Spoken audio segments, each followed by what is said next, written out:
ఓం నమో వెంకటేశాయ. ఇప్పుడు మనం శ్రీమద్ భగవద్గీత 18వ అధ్యాయం మోక్ష సన్యాస యోగంలో 16వ శ్లోకం నేర్చుకునే ప్రయత్నం చేద్దాం. తత్రైవం సతి కర్తారం తత్రైవం సతి కర్తారం తత్రైవం సతి కర్తారం తత్రైవం సతి కర్తారం తత్రైవం సతి కర్తారం తత్రైవం సతి కర్తారం ఆత్మానం కేవలం తుయః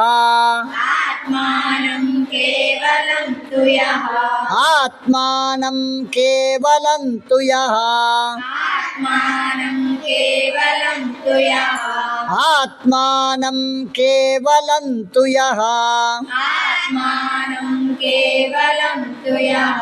పశ్యత్యకృతి బుద్ధిత్వాత్ పశ్యత్యకృత బుద్ధిత్వాత్ పశ్యత్యకృత బుద్ధిత్వాత్ పశ్యత్యకృత బుద్ధిత్వాత్ పశ్యత్యకృత బుద్ధిత్వాత్ పశ్యత్యకృత బుద్ధిత్వాత్ న స పశ్యతి దుర్మతిః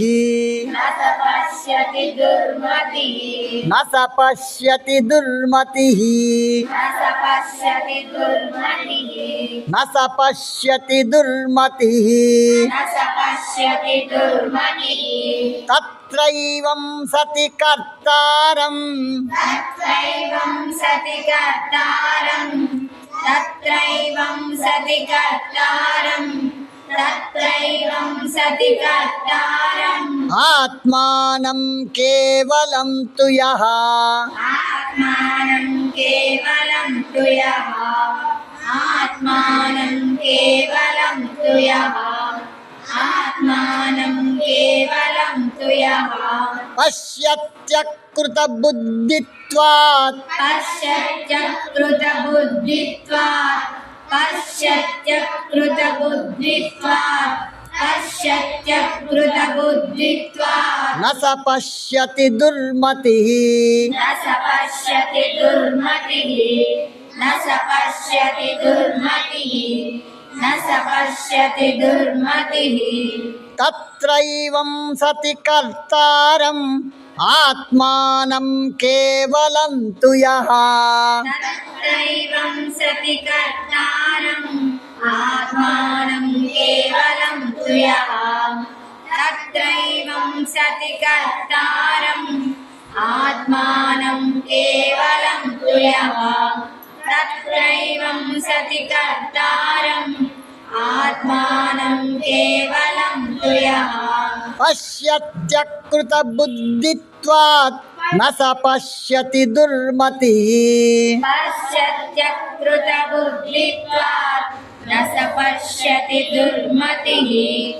పశ్యత్యకృత బుద్ధిత్వాత్ న స పశ్యతి దుర్మతిః పశ్యత్యకృత బుద్ధిత్వాత్ న స పశ్యతి దుర్మతిః తత్రైవం సతి కర్తారం ఆత్మానం కేవలం తుయః పశ్యత్యకృత బుద్ధిత్వాత్ న స పశ్యతి దుర్మతిః తత్రైవం సతి కర్తారం ఆత్మానం కేవలం తుయః పశ్యత్యకృత బుద్ధిత్వాత్ న స పశ్యతి దుర్మతిః తత్రైవం సతి కర్తారం ఆత్మానం కేవలం తుయః పశ్యత్యకృత బుద్ధిత్వాత్ న స పశ్యతి దుర్మతిః